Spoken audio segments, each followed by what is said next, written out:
beautiful people of Africa. Welcome to the first edition of the program Global Insight for this weekend, of course, the last for the month of April 2024 on the Pan-African Television for you media. Today, we continue to talk about the African continent, a continent that is richly blessed in both natural resources and, of course, the human capital. Today, we want to look at how the resource-backed loans have been affecting and continue to affect the African continent or African economies. In March 2024, the president of the African Development Bank, Dr. Akumi Adesina, declared that the resource-backed loans are actually affecting negatively the economies of African countries and derailing economic growth. Now, today's program will look at the complexities of these issues, the complex relationship between creditors and resource management in Africa as the continent continues to attract investment and borrowing for development projects, the impact of creditors on the sustainability and responsible utilization of Africa's vast natural resources is actually a topic of increasing significance as it becomes worrisome due to the shock in the that level in Africa. The African Development Bank President Dr. Akumi Adesina in March warned that opaque credit deals are undermining the continent's economic growth. As per a report published in 2020 by the Natural Resource Governance Institute on 52 resource-backed loans issued between the period 2004 to 2018, 30 facilities totaling some $66 billion had been allocated to sub-Saharan African nations. 38 were lent by a Chinese policy bank, 7 from commodity traders, 4 from other Chinese state-owned enterprises, 1 from Korea Exim, and from Nigeria, and 1 from Russia's Rosneft. 43 of the loans backed by oil, 6 by various minerals, 2 by cocoa, and 1 by tobacco, among others. Statistics are presented in the year 2020 by the Natural Resource Governance Institute, and this brings us to asking the question of the present stakes regarding the position of creditors in Africa and how resource-backed loans do affect the economic trajectory of countries, especially in sub-Saharan Africa. This is Global Insight.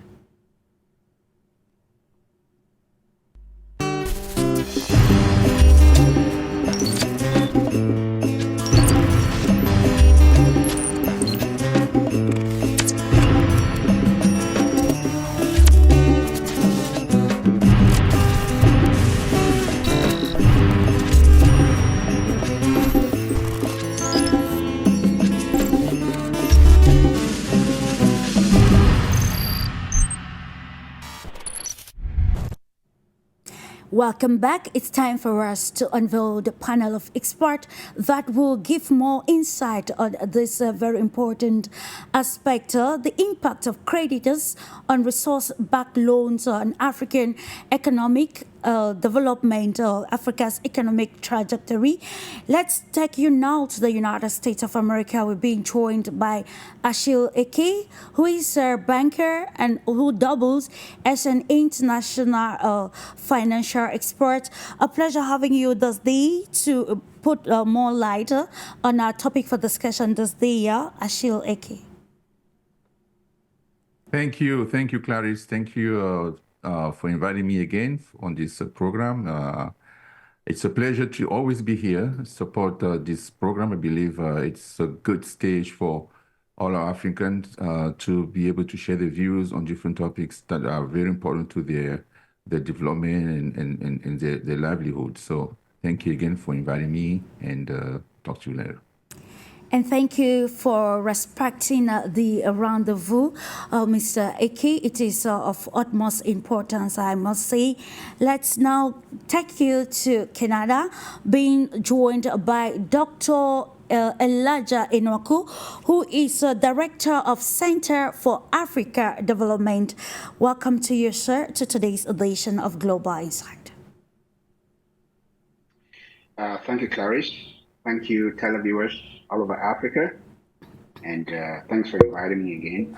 This is a very important topic that hinges on a lot of the things that are happening in Africa. And hopefully, we will be able to have a fruitful discussion. So thanks for having me.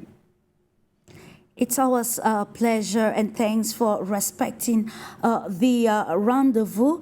Before entering into the analysis, I'll invite us to listen to an excerpt of the president of the African Development Bank, who declared, of course, that resource-backed loans, it's actually a disaster for Africa's economic transformation. Let's listen to him, and I'll join you right after that. I am not a fan of natural resource-backed loans at all in Africa because they are not transparent. In most cases, there's a lot of corruption, and it makes the debt negotiation in terms of treatment very, very complicated for countries. We have about almost $60 billion of debt that is backed by oil, by gas, by metals, and blue economy. I think we should end all types of natural resource-backed loans. They're not in the interest of those countries. So we should not do anything like that. And of course, it is a situation that is worrisome and affects, of course, the continent Africa. Most of the times, we feel that these loans help in actually facelifting infrastructure development across the continent. But looking at it critically, we see that some of the conditions are tied to the loans collected by most governments in Africa are actually very blurred or opaque without clear or defined conditions, and reports have shown that these loans have actually been ripping the continent of its valuable natural resources. What are the stakes? How can the narratives be changed in present day Africa? Let me right off with you, Dr. ENOAKU. It is imperative for us to understand actually what resource-backed loans are and the stakes it presents for governments across Africa, especially in sub-Saharan Africa. Okay, Clarice, I think those who are going to be listening to us need to pay attention to some of the things that we're going to be saying, because this is some of the ills that are plaguing the continent of Africa. So when we talk about a resource-backed loan, we have natural resources all across Africa. We have oil and gas, we have cobalt, we have lithium, we have uranium, we have all these minerals that are underground, not yet exploited. Let people understand, we're not talking about something that has been exploited. We know exactly what it is. It is maybe 20 million barrels of oil that is on the surface, or it is 1 million tons of cobalt that has been exploited, is on the surface, or 1 million ton of diamond, and we're seeing it. We can measure it, we can calculate it, we know the cost. That's not what we're talking about. We are talking about resources that are underground, that are still to be mined, and then you have a loan, countries getting loans from these conventional loan organizations and non-conventional stakeholders. That could be banks, that could be the Glencore. Those of you in Cameroon, read about the Glencore gate that was happening. This is exactly the kind of thing that happened. So these companies come in and they say, okay, the government, we want to give you a loan, but this loan is going to be tied on the fact that this parcel of land, we think, remember, we think, based on their calculations, or whoever is the geologist, whoever is the technical person who is involved, will say, we think this parcel of land, based on our calculation and estimation, is going to produce, we don't know, let's just give an estimate and say 1 million tons of cobalt. Therefore, we're going to give you a loan that will be backed by us exploiting 1 million tons of cobalt in exchange for that loan. Just that scenario that I've given, what does that tell you? That tells you, number one, it is opaque. Those loans are opaque. Nothing is clear. You don't know what they're producing. You don't know the quantity that's going to be produced. You don't know the transaction that is going to go on. There are hidden clauses all the time. Interest rate is unknown. Even the repayment of those loans carry unimaginable terms. So it is a risk of sovereignty. I mentioned sovereignty the other day. This is another case of Africa losing its sovereignty because you're giving the right of exploitation to a company and you do not know exactly what they're exploiting there. And they tell you that we're giving a loan of, $20 million and we're going to exploit gold worth of that $20 million. Completely opaque. By the time they finish with exploitation, nobody knows how much has already been exploited. Very, very flimsy kind of arrangement. And not only that, you're going to see that African countries become dependent on this resource in such a way that their future becomes so tight. We heard about a case, because I always like to talk with case studies. Yeah. We heard about a case in Uganda, even though it wasn't a result, but it was a similar situation where the Chinese Exim Bank went to an agreement with the Uganda government and gave them a loan to exploit or to build the Lone International Airport in Uganda. And the terms of the condition was that if they do not repay that loan within a certain time, they will confiscate that airport. There were reports that the Ugandan government had failed almost on 3 terms to fulfill the agreement, the terms of the agreement. And Exim Bank was moving ahead with the seizure of that Lone International Airport in Uganda.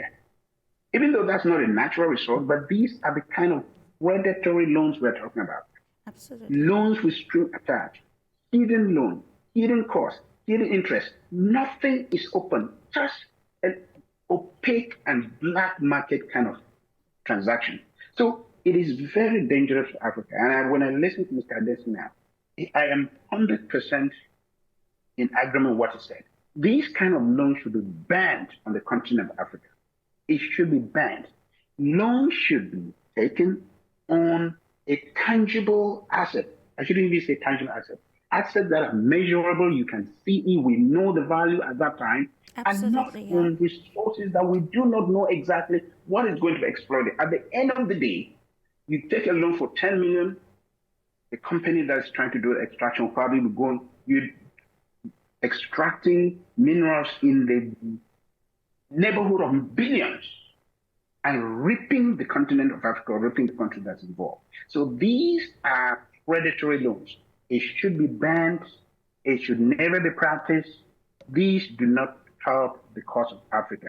So there are so many other things I'll be discussing. I just wanted to give a broad overview of what we are talking about so people understand the kind of loans that we are talking about. We're not talking about somebody that walks to the bank or a country that walks to the bank and they say, oh, we're going to give you a loan on the collateral of your house that we see. They can measure the house, know the cost of the house. No. These are very, very fluid situations where nothing is very clear about how much they're exploiting. If you go to the Eastern Democratic Republic of Congo, I don't want to be calling countries' names, but we know who is doing that. We know who is giving predatory loans to that country, and rebels are taking advantage and they are destroying that country because of this kind of loans. They give you a loan and they want to exploit cobalt, and the race for these minerals because of EV batteries and cell phones and all whatnot is turning Africa into a battleground. And the only condition that all these predatory lenders are giving is that they want to go into resource loans. No, they want to do conventional loan where we know that you have a collateral, you have your car, you have this that you're going to give in, as a collateral for this. They want to go into unconventional loans where everything is like a black box. Nobody knows what's going on. Nobody knows the terms of agreement. Nobody knows the interest. Nobody knows the clauses. It's all black market. So I agree with him. These kind of loans should be banned on the continent of Africa. Absolutely, it's a call for government across the continent to review the terms and conditions. And I quite remember recently, or some days ago, the leadership of Kenya, Dr. William Ruto, was actually accentuating again on the type of loans that should be allocated for development purposes across the African continent, loans that are actually clear in terms of policies. Now we come to you, Mr. Eke, looking at a holistic approach to the topic for discussion this day, which is actually of utmost importance, because in the 21st century, people are actually asking if colonization or recolonization of the African continent is coming in different ways, where we see countries giving loans and attaching those to Africa's natural resources. And some reports have highly cited the People's Republic of China and the collective West as being very instrumental in using resource-backed loans across the African continent. We would love to hear your holistic approach pertaining this topic on the impact of creditors on resource management and development in Africa. Thank you, Clarice.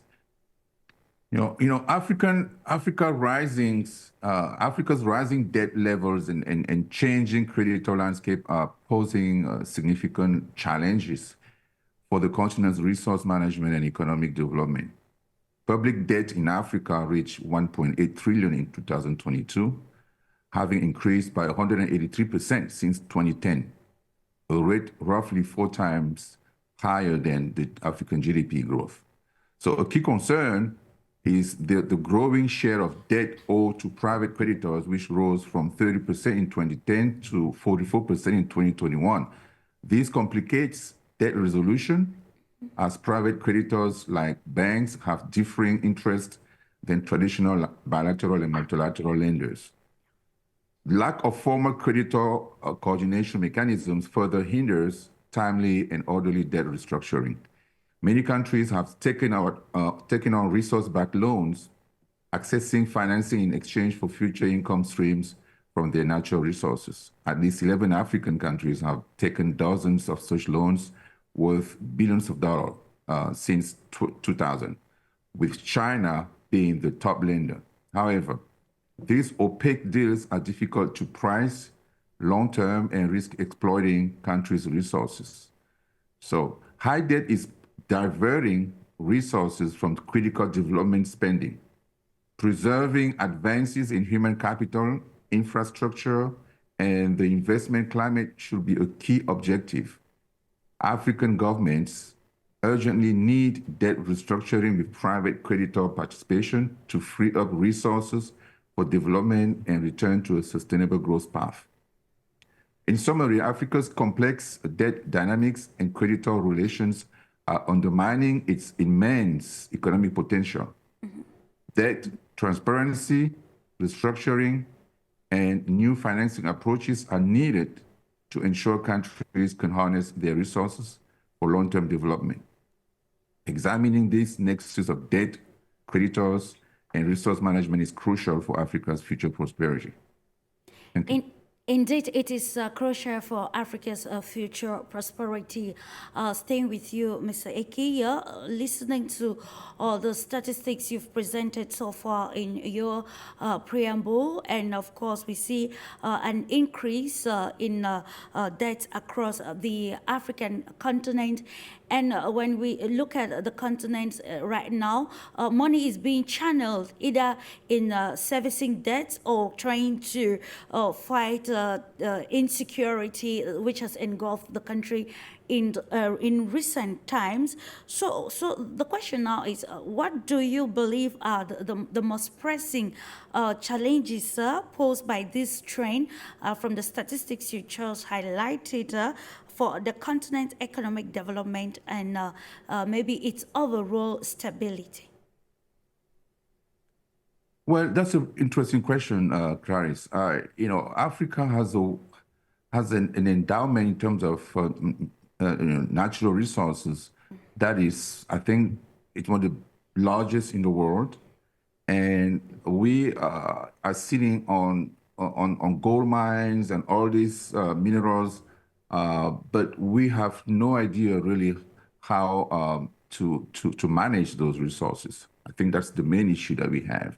Managing these resources, for today, for the future, for future generations, and that is the difficulty that most African leaders have today. And what Mr. Adesina from the African Development Bank is pointing is critical, because if we mismanage those resources, and let those resources being stolen, pretty much stolen by foreign agencies or foreign companies or foreign states, it's going to hinder severely, the progress of Africa, because if we have resources that we are selling that are not even accounted for yet, we don't even know exactly how much resources are under our soil, and we are using those resources already to get loans without being able to really assess how much, those resources are valued. That is a crime. Seriously, that's a crime. No one should be able to give away, a continent's resources like that. And to hear Mr. Adesina point that out, now I think it's an alarm that he's raising, because we have 11 countries that are already doing that, and for a total of $60 billion.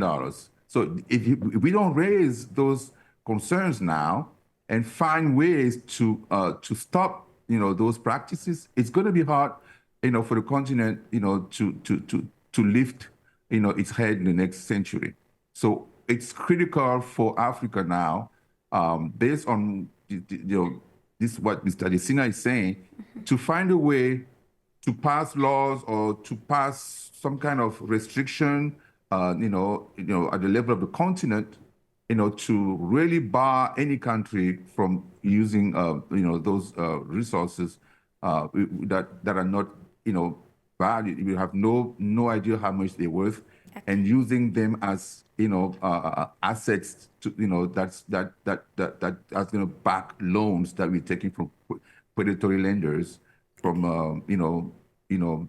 governments, or leaders that are so corrupt, they're willing to sell their countries for their personal interest. So I don't know how we're going to be able to achieve this. Yeah. I don't know how the continent, is going to do this, but it's an imperative that we get that done. Otherwise, it's a catastrophe that's going to be, that we're going to be leaving to the next generation, and that is not a hopeful future for us. So that is that is important, and I like the fact that Mr. Adesina pointed that out, because most institutions nowadays, especially when it comes to finance, everybody stays quiet, and because they have deals with all these multinational organizations and big states, and because those states are the one financing those financial institutions, most of the time they don't speak out, because they are accomplices, and those are people that are paying them. So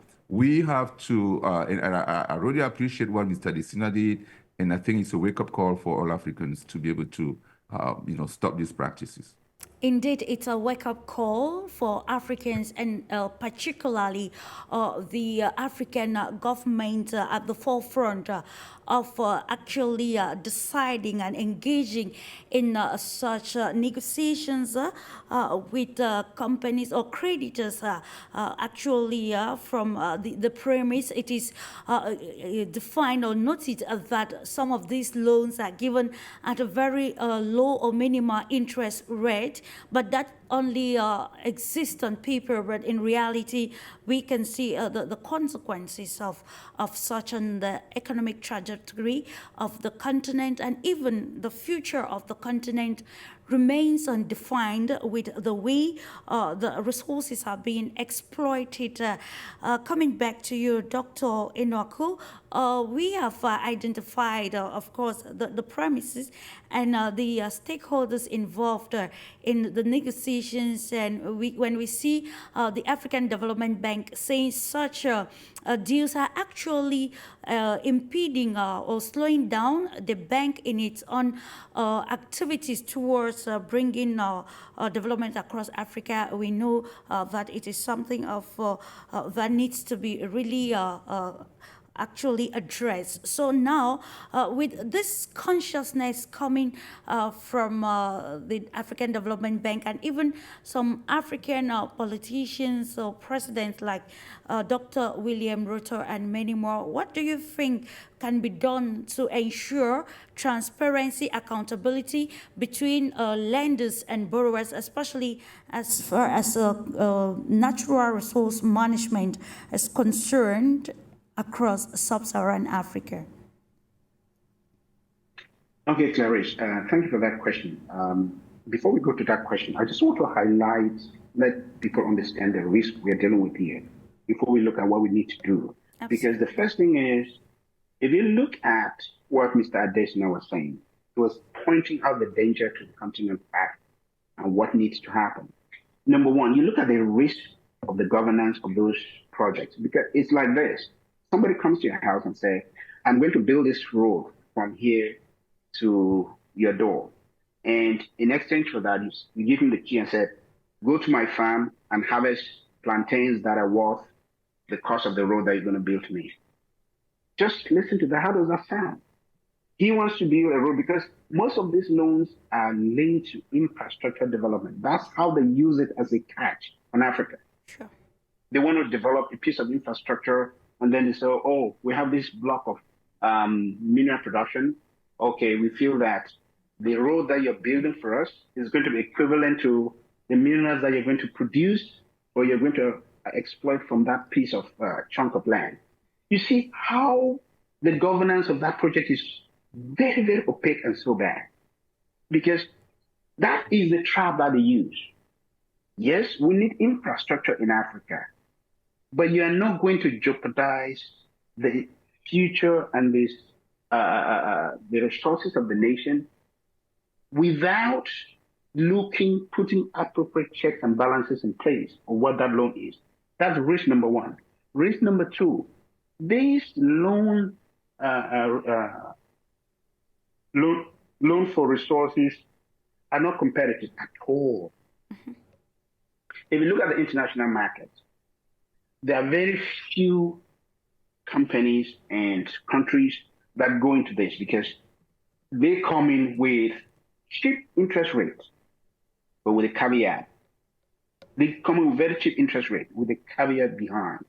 And only a few of them do it in such a way that because they are not competitive, they act now like a monopoly. They come there, this is what we're proposing to you, and this is what we're going to get in return. There's no competition. Like there are many banks that want to finance a lot of projects.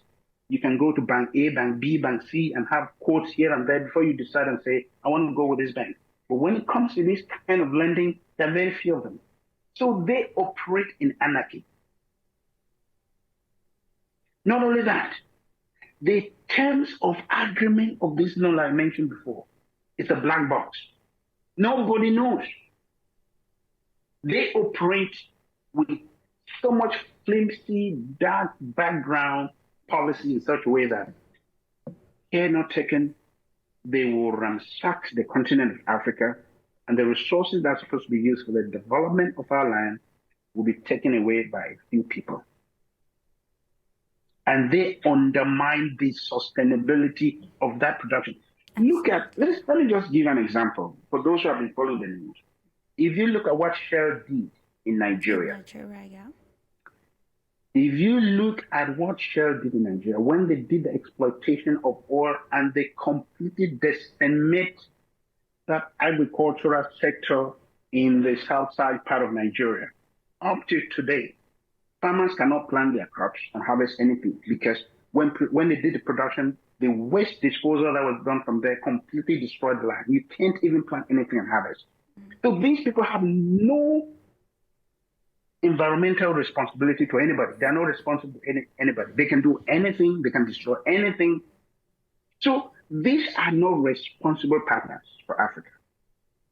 They are not responsible partners. Not only that, they can exacerbate financial stress on the economy because when they give these draconian terms and some countries are not able to meet it in terms of repayment because not every loan is infrastructure. The countries take loans for different things.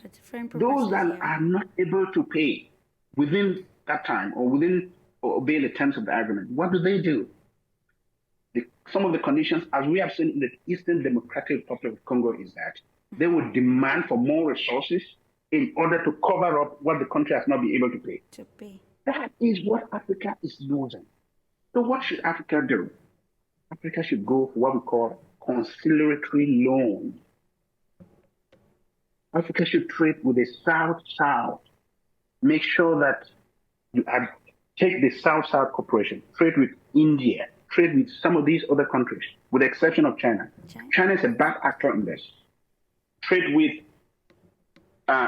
Brazil, because those countries are countries that, we have similar economies, similar policies, almost at the same level of development, even though they're a little bit more advanced. They come in, their terms are much more understanding, much more habitable for African countries that can work with. So we call these conciliatory loans. That's what William Ruto was talking about. Because whether you go to IMF, we're going to have all those draconian loans at 10%, 15% interest because our credit rating is very bad in Africa.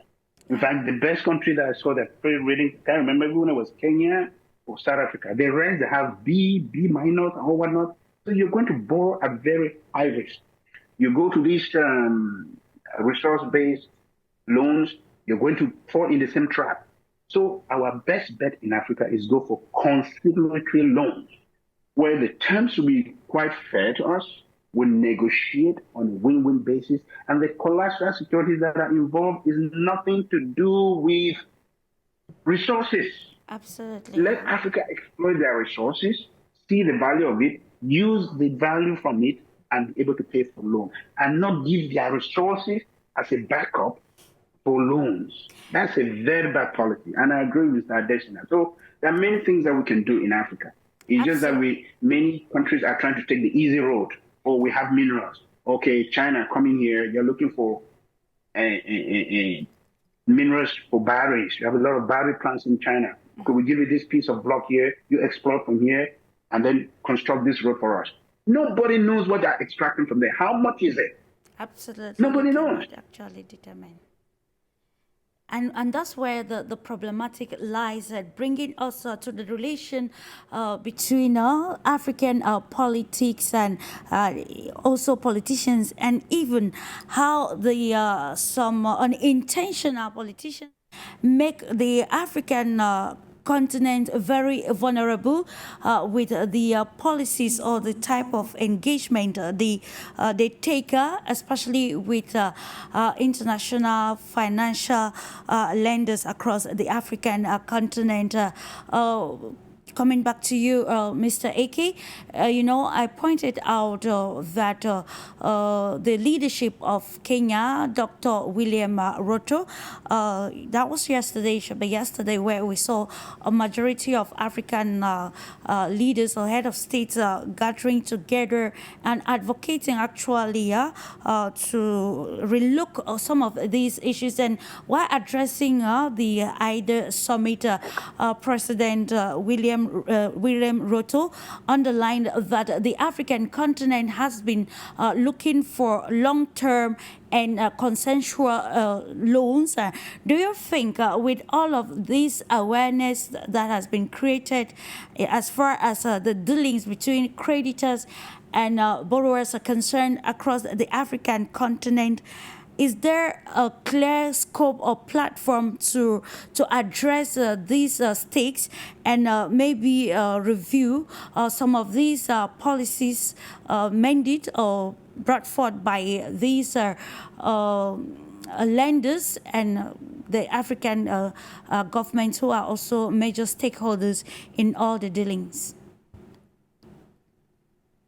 Well, that's the million-dollar question. What institution is going to be able to, implement what those leaders that are well aware of the risk of using those type of loans, are suggesting. So that is a decision at the African Union level, maybe. In every region, every regional organization can really focus on that, because it's those opaque lending practices and lack of debt transparency significantly contribute to the challenges African countries face with these loans. And we can talk about the obscuring debt level and risk, meaning that these opaque terms of many of these RBL or these resource-backed loans, make it very difficult for countries to get a full understanding of the total debt burden, and so those RBL, those loans are often contracted by state-owned enterprises that do not report the loans on national debt offices, by the way, and so we see how opaque these operations are.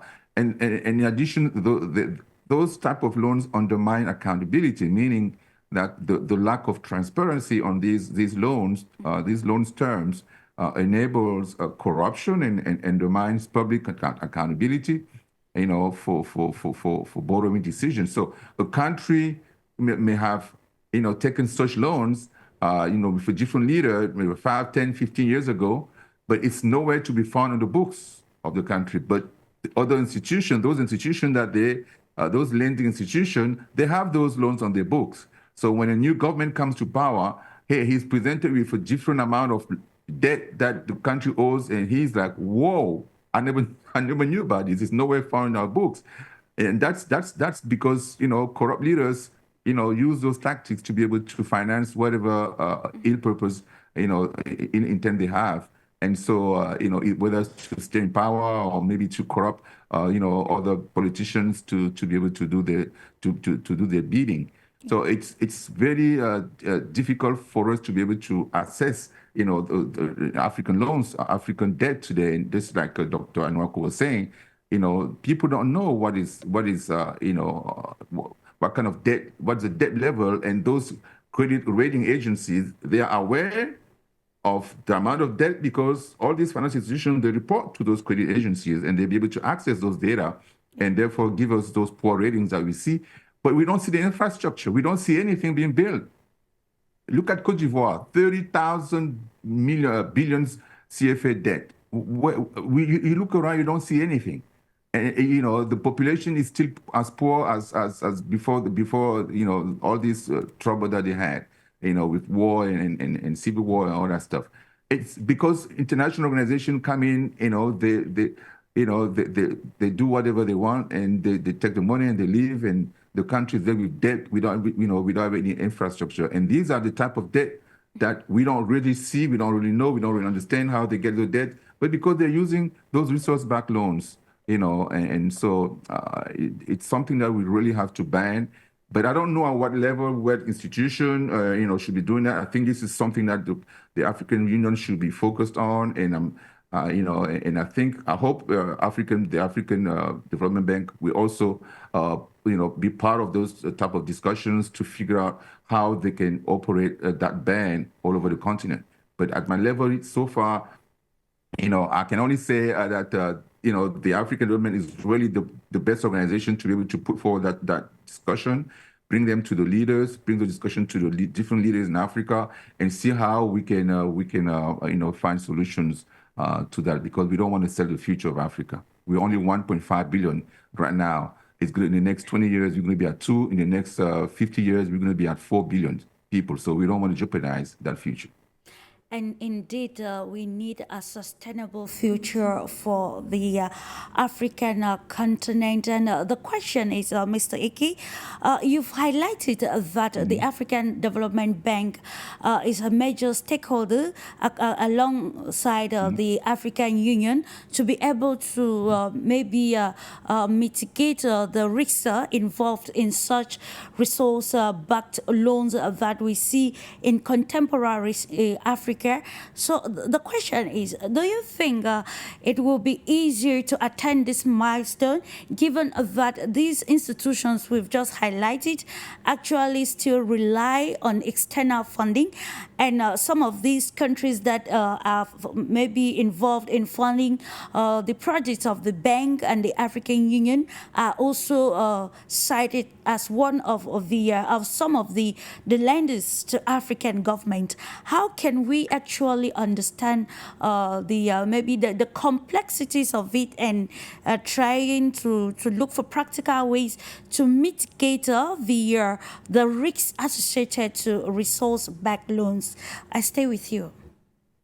Yes, and that's a fantastic question, really. I mean, this is what I said earlier. That's why I was praising Mr. Desina for coming forward with this alert. Because he's a courageous man. I think he loves his continent. He sees that if we keep going, with this, on this path, we are going to be in trouble in the next few months, in the next few years. So, I mentioned earlier that those banks are usually funded by those European and Western countries, and same goes for the African unions and all these, ECOWAS organizations, different, CEMAC in Central Africa, and so they are the one funding, and we know that who funds owns, right? When they fund you, they own you. So you have to do what they ask you to do in order for you to be able to get the funding, flowing again. So that is the challenge. That's what I was saying. It's a $1 million question. I don't know how they're going to be to do that, because all these structures are not funded by African, countries. If we don't fund our own organizations, and we let other people coming from outside fund those organizations, we will never be able to control those organizations. We will never be able to control them.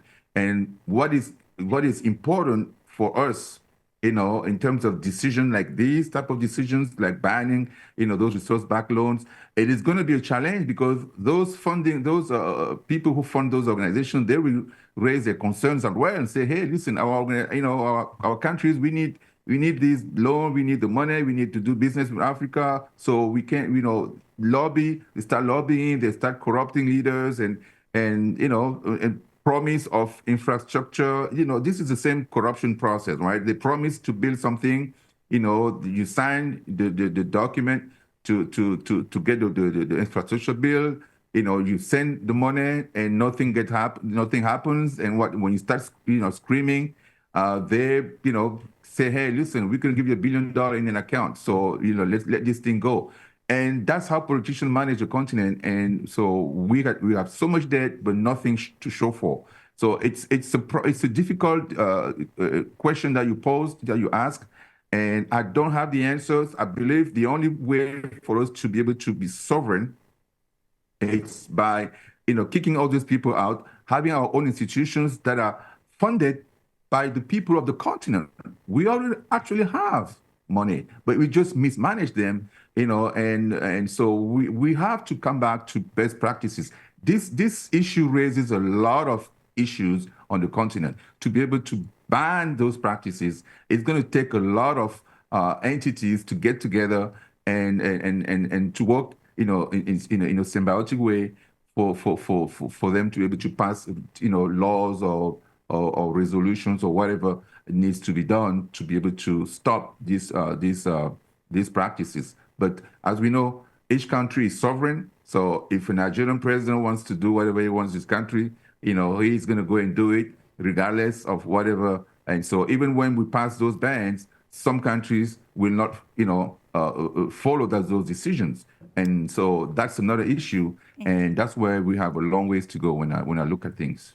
Indeed, it's a long way to go, but if we adopt the policy or the philosophy of unity for prosperity, I think it will already be a milestone towards solving some problems which actually which the African continent is facing at the moment.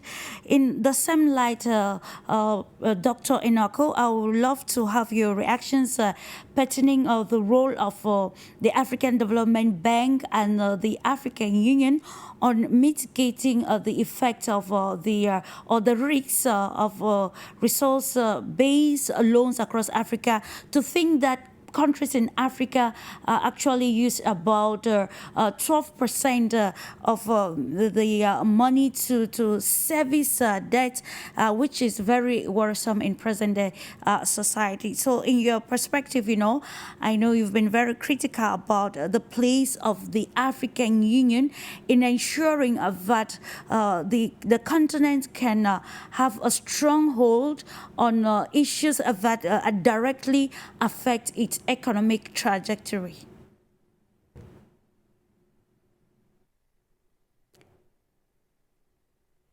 Dr. ENOAKU, are you with us, please? It looks like we lost him. Just to let you know that if you are just tuning in, we are also streaming live on YouTube. So you can actually leave your comment as to what you think about the topic for discussion this day, which we are looking at the impacts of creditors on the management of Africa's resources and how this is affecting the economic trajectory of African economies. Let me stay with you, Mr. Eke. We look at a continent that is heavily reliant on external financing and loans. Now we also look at the key challenges that African nations face in trying to balance the need for developing financing with maintaining sovereignty over their resource management. Can you hear me, Clarice? Oh, I think Dr. ENOAKU is back. Yes, I can hear you now. Okay, I'm sorry. There was something with my connection here. My apologies. Okay. Yeah, if I remember, you asked a question about the role of African Union to manage these challenges that Africa is having when it comes to this. I think African Union has a good, they have a good proposal on the Agenda 2063, which is the commodity strategy.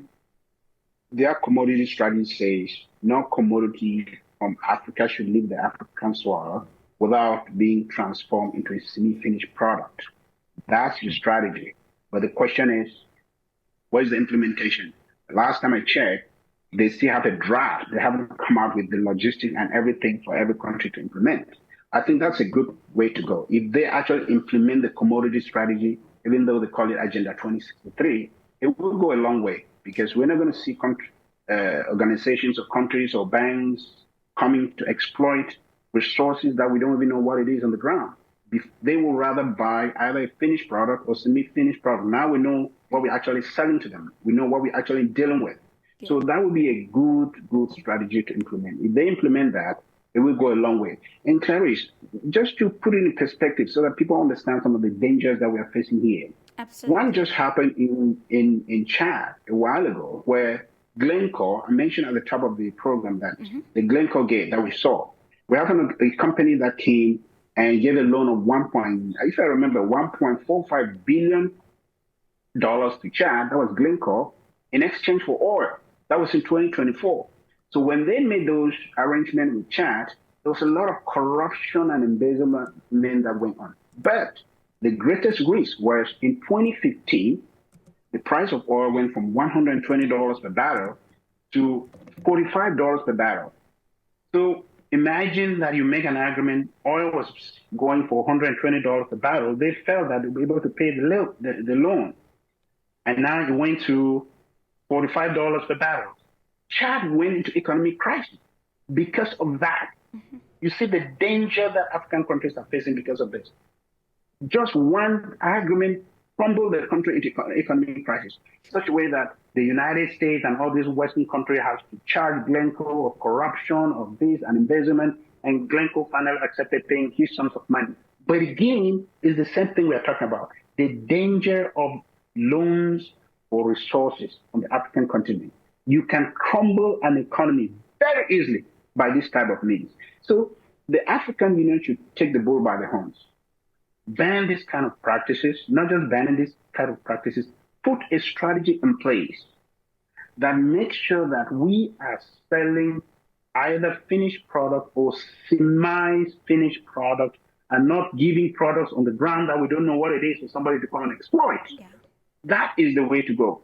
Number two, because of the volatility of resources, we are actually giving out a lot.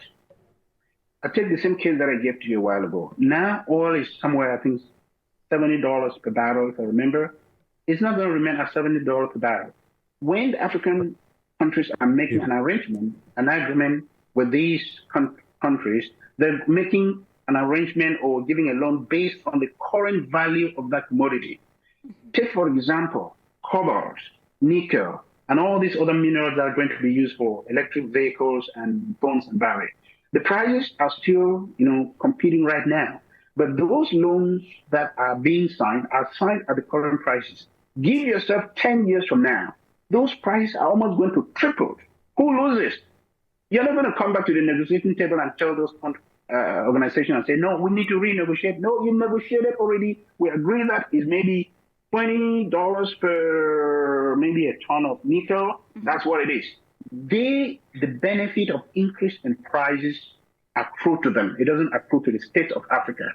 Absolutely. Number three, if you look at the downside of those kinds of investment on the continent of Africa, from an economic and environmental perspective, you are going to see that there's a lot of colossal loss, a lot of waste, a lot of damage that is done to the agricultural sector in Africa, and all other means. Number five, conflict. Look at what's happening in Democratic Republic of Congo. Yeah. Where are rebels? Where do rebels get helicopter gunships from? Where do rebels get automatic rifles? Where are they getting that from? A rebel leader getting a helicopter gunship that they can. Where are they getting sophisticated drones from? It is from these companies and these organizations that are coming for loans, for resources, because when they can get those loans, they're able to buy these sophisticated weapons and they're causing havoc.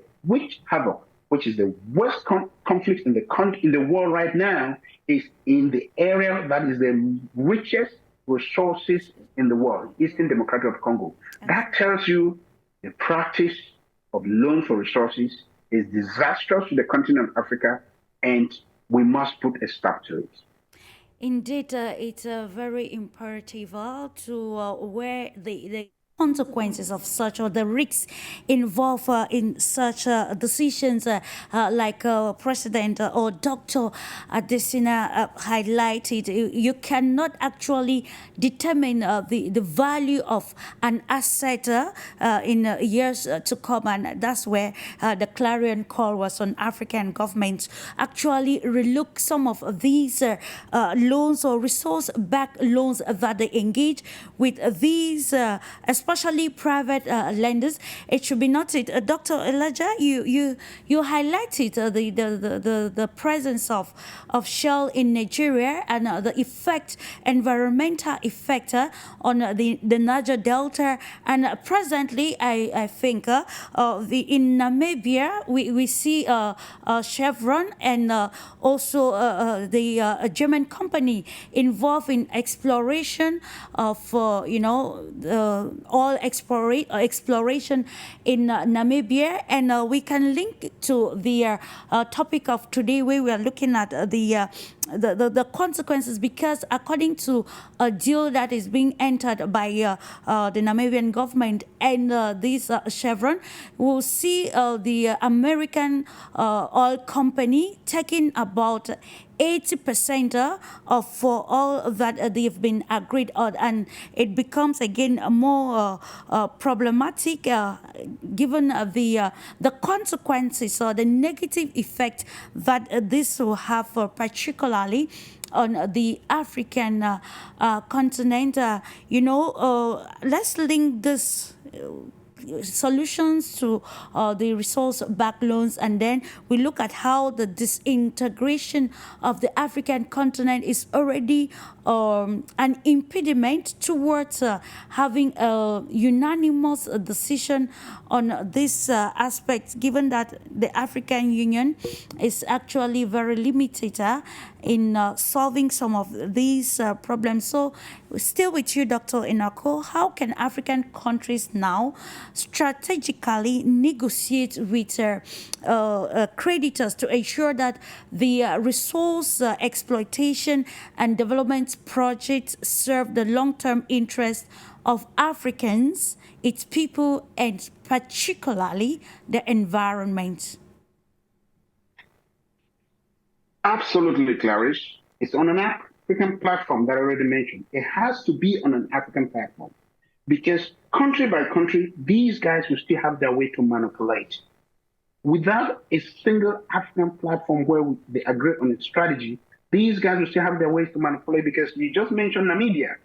They will go to Namibia. This is what they've been doing, especially in the Eastern Democratic Republic of Congo, where you have more than 7 countries that are involved.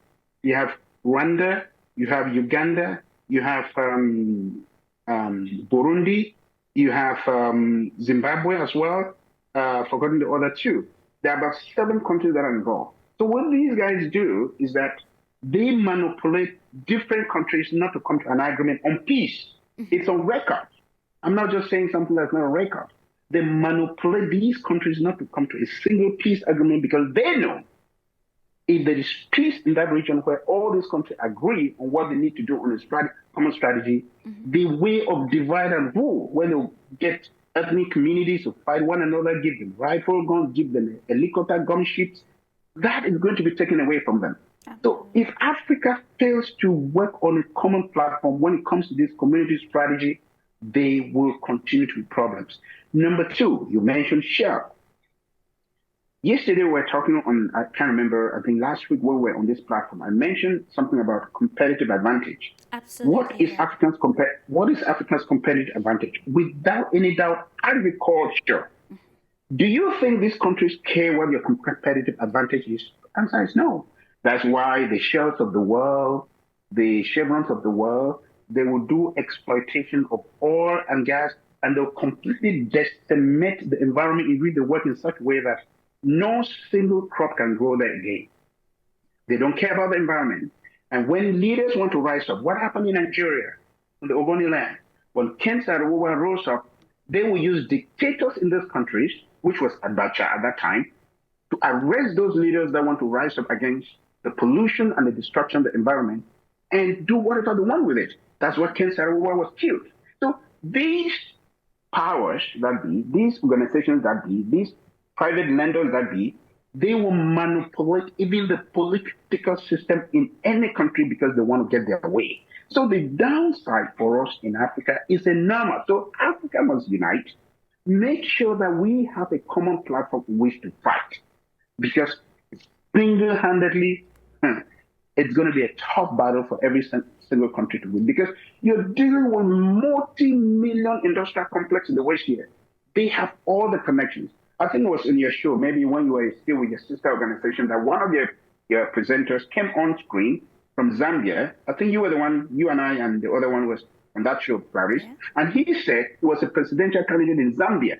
He said they were organizations from the West, banks, non-governmental organizations that came and gave him money to run against the current president of Zambia. And if he won, they wanted him to give them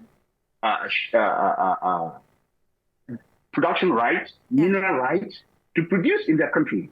And he looked at the money and said, no, he's not going to run against the current president of the country. And he refused that money on air, on TV. This is something that's on record. Absolutely. So we know how they operate. We know how they manipulate Africa, that they will use anybody, anywhere, in any country to get their way. But when we're united, they can manipulate A and B and C. They're not going to manipulate everybody except we are morons, which I don't think we are. So if we are united, they will put an end to this. The problem is African disunity. They will always have their way.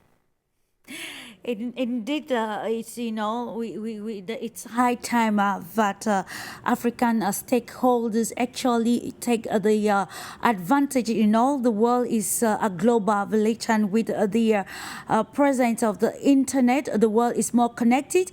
And I think stakeholders across Africa, particularly political stakeholders, are already aware of some of these maneuvering coming from the West and other countries that involve in exploration and exploitation to the detriment of African countries. As it stands, the crises that have befallen the global world have actually made Africa more actually attractive to these countries or countries that are involved in this some sort of resource-based loans, trying to actually garner more resources for their own development.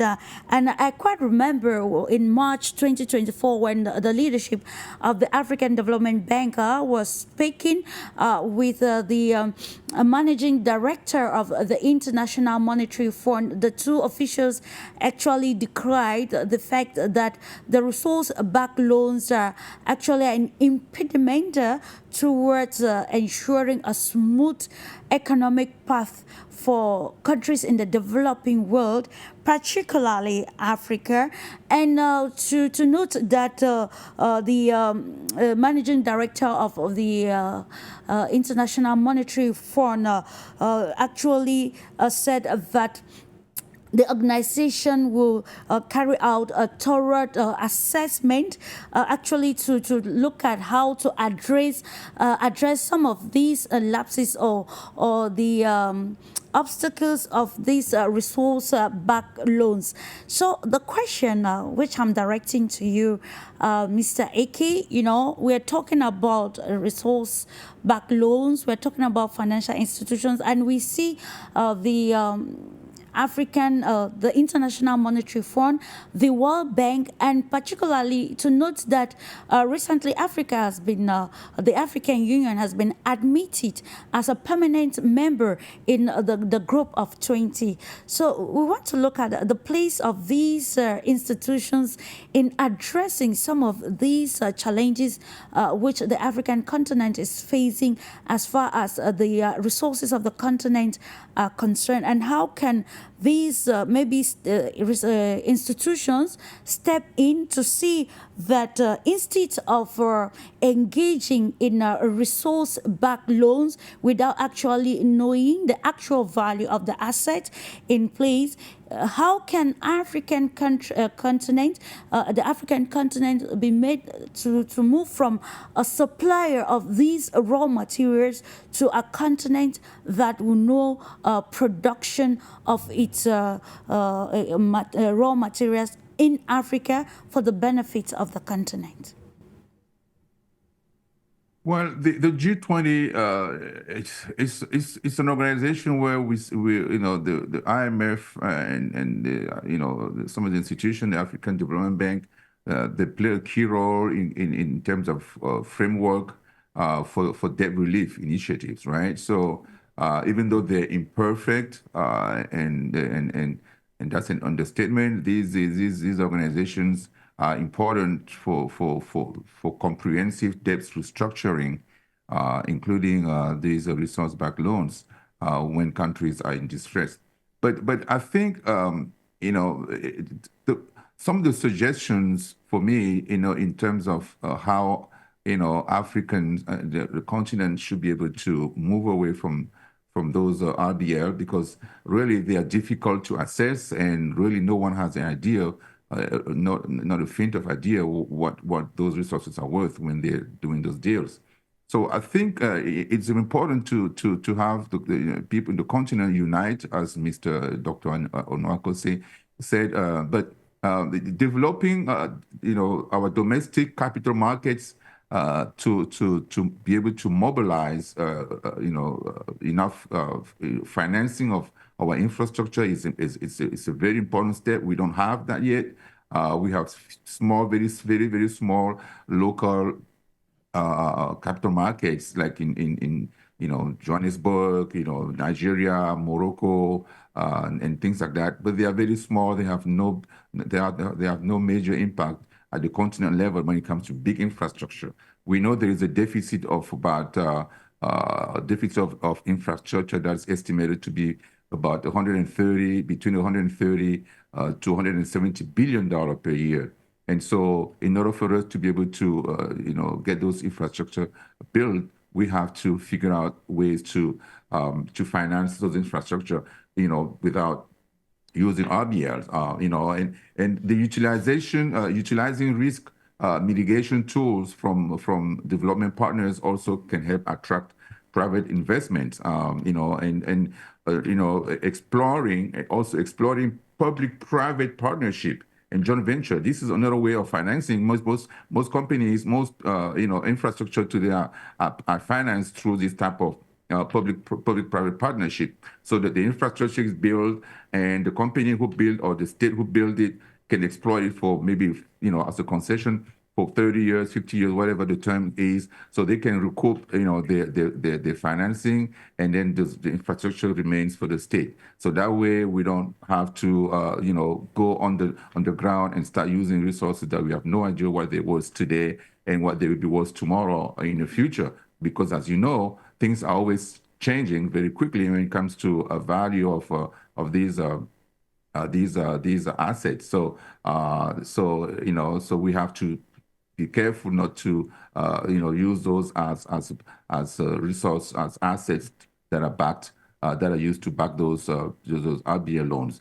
And some of the things that other innovative technique would be to issue some diaspora bonds and infrastructure bond to tap into new investment classes. We know the African diaspora is very dynamic, very, very rich. They have more resources, financially speaking, than people in the continent. So, issuing those type of bonds will help, we allow the diaspora to be able to invest in infrastructure building in our continent. And we know that the issue of corruption is always the issue that is preventing people from going home and investing, because, once you invest, there's no security as to, how that infrastructure is going to be used, is it going to last? Because people who are, in power, in charge of the country, if the country is not well structured, well organized, and it's easy for people to use those infrastructure to be able to, destroy or keep people from enjoying what they've done.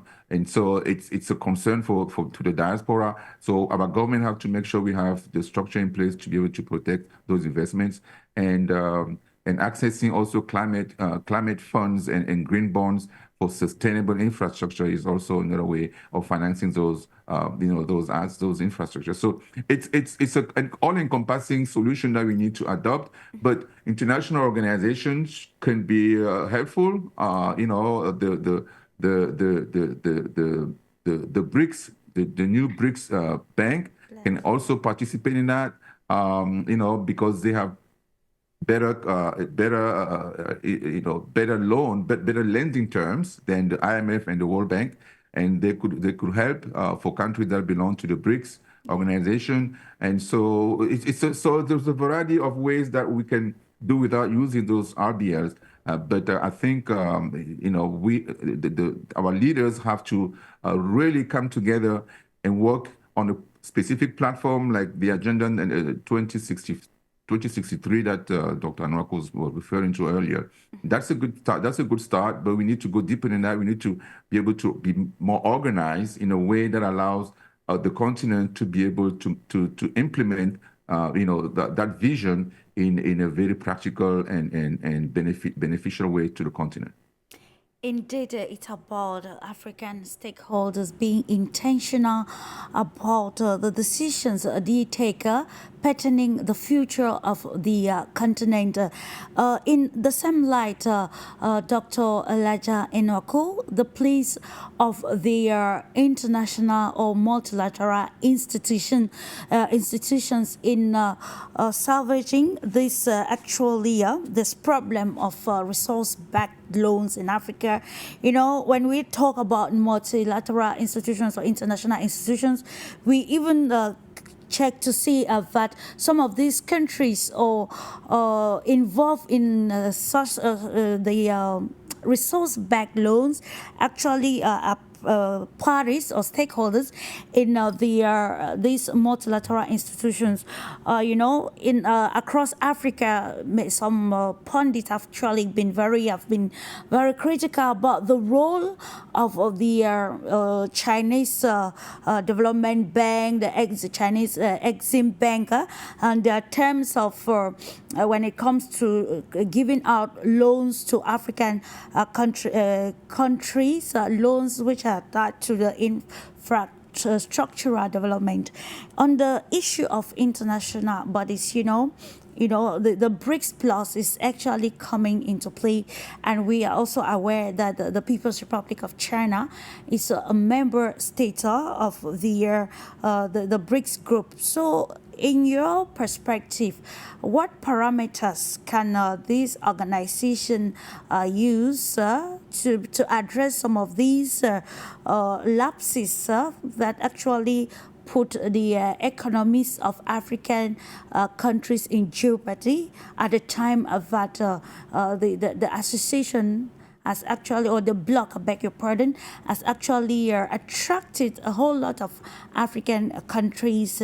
You see countries joining the BRICS Plus because of some of their policies, which seem to be very friendly in terms of, like Mr. AKEU underlined, in terms of granting loans and other aspects that has to do or have to do with development. Clarice, they say in French that le moins cher est cher. That's what they say in French. I always encourage African countries to prioritize South-South cooperation. That's the BRICS and some of these other countries, low-income countries that they can trade with. But one of the biggest actor of predatory loan is a member of the BRICS, China. They are the ones that are giving these predatory loans in Africa, loans with terms of 99 years. They did a port in Tanzania, and the terms of the agreement of that port is that they were going to operate that port for 99 years. That's predatory. That's a member of the BRICS that is doing that to other low-income countries. I did not expect that from China. So I would say the BRICS are not an exception. It's true that some of their policies towards African countries are not as draconian as some of these other Western countries. But dealing with China, to me, is just like robbing Peter to pay Paul, because they have not been good actors in Africa. So, personally speaking, I would think the African countries should develop their stock exchange market, something that my colleague mentioned a while ago. You see that the stock exchange market in Africa, it's almost non-existent. Nobody knows which companies are being listed where you are. For example, Gabon is fighting with Cameroon on the stock exchange market on where it should be. Should it be in Douala or Brazzaville? Up till now, more than 10 years when it was launched, nobody knows what the stock exchange market in the Semag region is doing or where it is. You talk about Lagos Stock Exchange, just few companies here and there that are being listed. Nobody knows. So Africans should develop its capital market. When the capital market is, I'm saying this in addition to what I mentioned before about the commodity strategy. I'm talking about markets where companies, countries, organizations can deal with and in order to avoid this predatory loans. Number one, I said capital markets. That sector needs to be developed. My friend already mentioned, the diaspora. Africans do not know the potential that the diaspora can bring to the fore in terms of buying bonds. Who even knows about Cameroon bonds, Nigerian bonds, Equatorial Guinea bonds, Ivory Coast bonds? Nobody knows about it. What are they selling? Nobody knows about it. But diaspora is a huge source of resources that African countries can utilize and sell bonds. We buy bonds and develop our country and get a little peanut out of it. But they would rather prefer to go to China, to all these countries, and get these predatory loans and put the country into debt. And they spend all these years not paying the debt, but servicing the debt. Go through the United Nations Development Index and look at what percentage of the budget of each African country is used to service debt. Not paying debt, servicing the debt. Just paying interest, paying interest, paying interest. That is what these things are doing. So there are different strategies that, African countries can utilize. For one, I buy into the idea of South-South cooperation. Again, with the exception of the bad actors, because South-South corporations, you have a lot of concession loans. Yeah. They give loans not on draconian terms like this. They don't go into all these resource for loans. They give you loans based on some one-for-one bilateral arrangement. So those arrangements will help to mitigate the impact of resource, the impact of commodity pricing fluctuation, the impact of currency exchange fluctuation. They will mitigate a lot of things. So African countries should look at alternative ways of funding to fund the economy instead of just going for one source of funding, which is predatory loan. This is the easy way. We have oil and gas in the ground. We have cobalt. Okay, Chinese company come. And even though we're calling China, there are a lot of Western countries. If you look at the data, you see Germany is there, France is there. All these Western countries, they're there in Africa, offering loans for resources. So it's not just China. China has the biggest chunk of it, but there are all these other Western countries that are coming to Africa to give these predatory loans and then jeopardize the integrity or the sovereignty of African states. So African countries should look at alternative sources of funding to fund themselves. Which is very imperative. Plurality actually will help to mitigate the risks and, of course, see that the stakeholders across Africa will relook some of the policies or economic and financial policies that govern their respective nations. And, of course, we are rounding off already, Mr. Ike. So I want to end is through recommendations, but then the recommendations will be based on how Africa can redefine its economic and financial decision-making or policies to be able to maybe capitalize on the diversity or the plurality of lenders in present day society, citing the BRICS Bank and other creditors with a very clean and practical lending terms. Well, I think this is a very very important topic that we're discussing today, and I think people who are going to be listening to this conversation should really chime in as well and try to add the expertise to this discussion so that it reaches different levels of leadership in our continent and all over the world, because this is the future of Africa that we're discussing right now. And what Mr. Adesanya, the president of the African Development Bank, did by raising that alarm, all other leaders, all other people in those type of position should do the same at their level, so that we see a movement of Pan-Africanism, from current leaders, from every walks of life, every aspect of the life, social life in Africa, coming together, trying to, raise those alerts when we see things that are not going right. We should be able to say, no, we can't do this, raise their voices, even if they have to lose their jobs, because they have to understand that, the future of the continent is more important than the single person, the single, person's interest. So they have to continue, raise those alerts and allow the people of the continent to know exactly what is happening.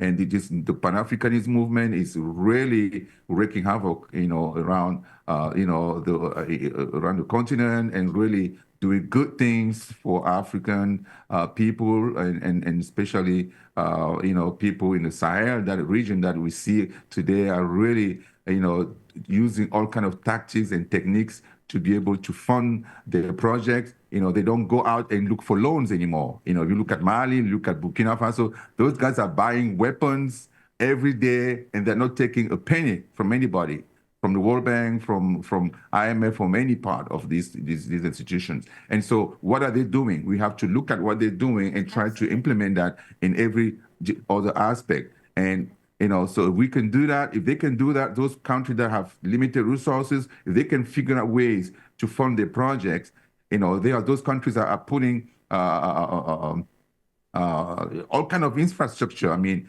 it's just amazing when you look at what is happening there now. It's like in the next 10 years, these countries are going to be in a different level than every other country in Africa. And that's because of creativity in the way that they handle their issues. They've cut off funding from all these, they've withdrawn from all these, natural or regular organizations where we go to borrow money, World Bank, IMF, and all these institutions. They've, cut off, from those institutions, whether they came out of them willingly or those institutions, kick them out. Yeah. The issue is that how are they funding those projects, and what are they doing, even though they don't have the assistance of these different partners. So I think it's a template for Africa to develop, to find its own way of development, and that way predatory lenders like we mentioned China, and other countries and organizations don't come to rip us off and leave with a future that is dark for the prosperity of our continent. So it's important that we work in a symbiotic way. I keep stressing that. Otherwise, one country by itself cannot be, will not be able to win this war. We have to fight together, because they are destroying us together. They're destroying all the countries together with their own policies. So we have to unite and fight back in a way that can provide, a better future for our kids. Indeed, it's about having a better future for the continent Africa. Briefly, let me end with you, Dr. ENOAKU. You cited an instance where a contender actually declined receiving money to be able to actually allow external parties to infiltrate the country in the Zambia. And now, with all these we've discussed, when you look at it critically, you see that those at the forefront are African politicians. How can we define a new political scene? This year is largely seen as an election year, as many countries in Africa are going to the polls, and next year countries will still be going to the polls to cast ballots to decide on leaders that will in turn decide on the future of the respective countries in Africa. And how can we build these mature politicians, class of mature politicians that will put in fact the interest of the continent at the fore before their personal gains? Okay, Clarice, the case of Senegal comes to mind. The Senegalese youth were determined. They were fed up with the old gray head, old ideas of doing things, the people in power. They took control of their country. They went out despite all the obstructions, despite their leaders whom they thought They wanted to represent being jailed and put in prison. They brought up a different leader. And today we have one of those energetic young men who is doing wonders. As we speak now, all contracts in Senegal are on the table for renegotiation. All contracts. As we speak now, the passports of ministers in the Macky Sall government have been seized, and all of them are prevented from going to the country because there's going to be a state audit in Senegal. As we speak now, a lot of drastic changes are happening in Senegal as we speak. He is even having a discussion on, he has summoned his economic advisors to give him a proposal on what it takes to leave the France CFA. So what I'm telling all the youths of Africa, go out and effect a change. Register massively, go out, vote, protect your vote, do everything to see that you have a change in your countries. The case of, Burkina Faso and the rest, they took a different route. I do not fault them because if I see the changes that are happening in their countries, that is the route they decided to take in terms of coups. I don't fault them. They're doing the right thing. Those leaders that are there, we see complete African sovereignty. So whatever means it's going to take, make sure that we have the leaders in Africa. I'm calling on the youth to go out there, register massively, and vote. That's the only way we're going to affect change in Africa. And vote for the people that meet your aspiration. Don't vote for the person that gives you 2,000 naira or 2,000 francs or 2,000 shillings or whatever it is, because you are selling your future. Tomorrow, when you eat that 2,000, you spend that 2,000 naira or $2,000 or 2,000 shillings, it will be 2 months after that, you are going to be at the same spot. So do not sell your future for anything. Go out and vote leaders that represent the future of Africa. That is how things will change, Clarice. Indeed, thank you, Dr. Elijah ENOAKU. It is about being intentional about changing the mindset, like the leadership of Rwanda, Paul Kagame, who always reiterate that a change in mindset will redefine so many positive aspects across Africa. It's about gaining economic independence, economic sovereignty, and through a strong leadership and good and intentional people-oriented leadership, the African continent will go a long way to solving some of the problems, which includes also these resource-backed loans causing havoc in the economic trajectory of the African continent. I thank you so much, gentlemen. Mr. ACHILLE Eke, who is banker and international financial expert, for your great insight. And to you, Dr. Elijah ENOAKU, who joined in his capacity as Director of Center for Africa Development. It's always a pleasure to have you share your insight on this discursive and informative knowledge-sharing program, Global Insight. On For You Media Africa, we remain intentional. And remember, ladies and gentlemen, to have a nice time or a lovely time in the company of our transmissions, and always keep in mind that it is another view of the world. I'll see you in the days ahead. Thank you.